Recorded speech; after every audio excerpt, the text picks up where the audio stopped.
The autumn wind swept across the trading post as Margaret Whitmore stepped down from her father's carriage, her heart heavy with the weight of disappointment that had become all too familiar. At 28, she had endured 3 broken engagements, each ending when her suitors decided that her family's wealth could not compensate for what they considered her physical shortcomings. Margaret's father, Lord Henry Whitmore, had grown increasingly frustrated with his daughter's unmarried status. A successful merchant with holdings across the frontier territories, he valued practical arrangements over romantic sentiment, and Margaret's continued single state represented what he saw as a failure to secure the family's social position. Perhaps, he had said with barely concealed irritation during their journey, living away from refined society will teach you to be more grateful for any decent proposal that comes your way. Asterisk. The trading post of Cedar Junction sat at the crossroads of several important trails, serving travelers, traders, and the nearby Lakota settlement. It was here that Henry had arranged for Margaret to stay with the Hendersons, a family who ran the general store, ostensibly to help Margaret develop more practical skills while removing her from what he considered the corrupting influence of society gossip about her unmarried state. Margaret understood the real reason for her exile. Her father hoped that limited options and frontier practicality would make her more amenable to accepting whatever marriage proposal might eventually come her way, regardless of the character or motivations of the suitor. As Margaret settled into her small room above the general store, she tried to find purpose in her new circumstances. Mrs. Henderson, a kind woman in her 50s, put Margaret to work helping with inventory, correspondence with suppliers, and serving the diverse customers who frequented their establishment. It was during her second week at Cedar Junction that Margaret first encountered Joseph Crow Feather, a member of the nearby Lakota community, who served as a translator and mediator between the tribal leadership and the white settlers and traders in the area.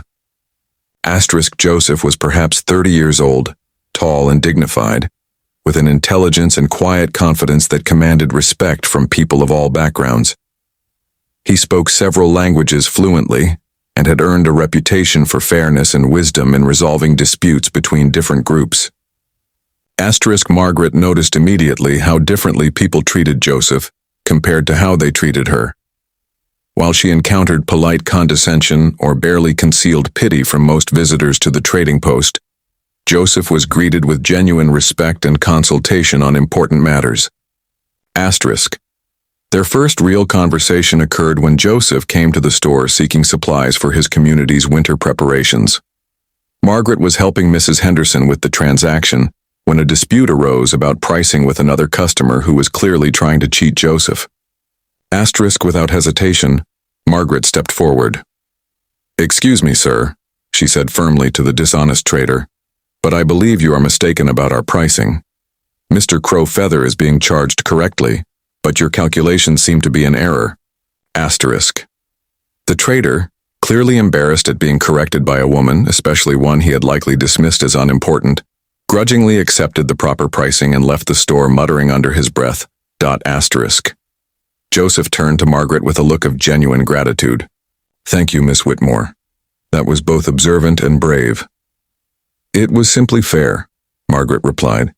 "Mr. Henderson's prices are clearly posted, and everyone deserves to be treated honestly." Over the following weeks, Joseph began stopping by the store more frequently, often engaging Margaret in conversations about books, current events, and philosophical questions that challenged her thinking in ways her previous social circle never had. Margaret discovered that Joseph had been educated at a mission school, but had chosen to return to his community to serve as a bridge between cultures.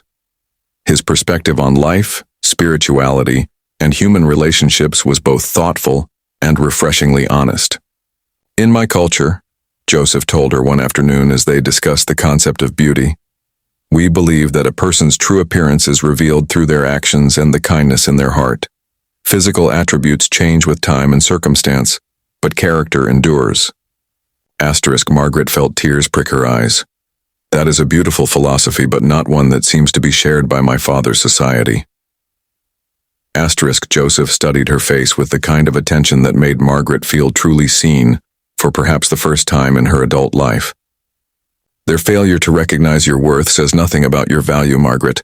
It only reveals the limitations of their vision. Asterisk. As winter approached, Margaret's father sent increasingly urgent letters demanding that she return home to consider a new suitor he had found, a widowed merchant twice her age who was willing to overlook her appearance in exchange for her dowry and connections. Asterisk. The prospect of returning to that life filled Margaret with dread. She had found purpose and genuine friendship at Cedar Junction, and the thought of submitting to a marriage based purely on financial convenience felt like a form of death. Asterisk. It was Joseph who suggested an alternative that shocked Margaret with its simple boldness. "Marry me," he said quietly one evening as they sat on the porch of the trading post, watching the sunset paint the sky in brilliant colors. Asterisk. Margaret stared at him in amazement. "Joseph, you could marry anyone. Why would you choose someone that society considers unmarriageable?" "Because society's standards are not my standards," Joseph replied with conviction. "I see your intelligence, your kindness, your courage in standing up for what is right. I see someone who treats all people with dignity, regardless of their station in life." Asterisk. He paused, then continued with gentle honesty. "I see a woman whose inner beauty shines so brightly that anyone who fails to notice it is revealing their own blindness, not your inadequacy." Asterisk. When Margaret's father arrived at Cedar Junction to collect his daughter, he was outraged to discover that she intended to marry Joseph rather than return home to accept his chosen suitor. "You would throw away your family's reputation and social position for this?" Henry demanded. "I would choose love and respect over social position and financial arrangement," Margaret replied with a strength that surprised them both. "Joseph sees me as I truly am, and loves me not despite my appearance, but because of who I am as a person." Asterisk. She looked at her father with sad understanding. "He values my mind, my character, and my heart. Those are the things that last, Papa. Those are the things that matter." Asterisk. The wedding was simple but joyful, celebrated by the diverse community that had come to know and respect both Margaret and Joseph.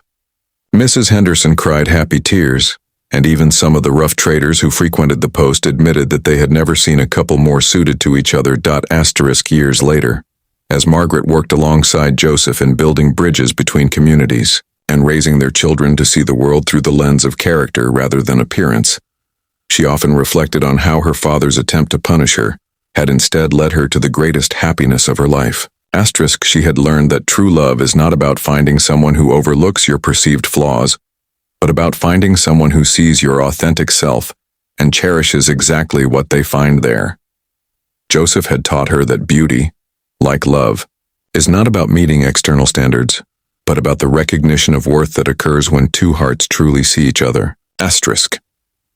The woman who had been considered unmarriageable by society's shallow standards had found a love deeper and more sustaining than any of those who had rejected her would ever know.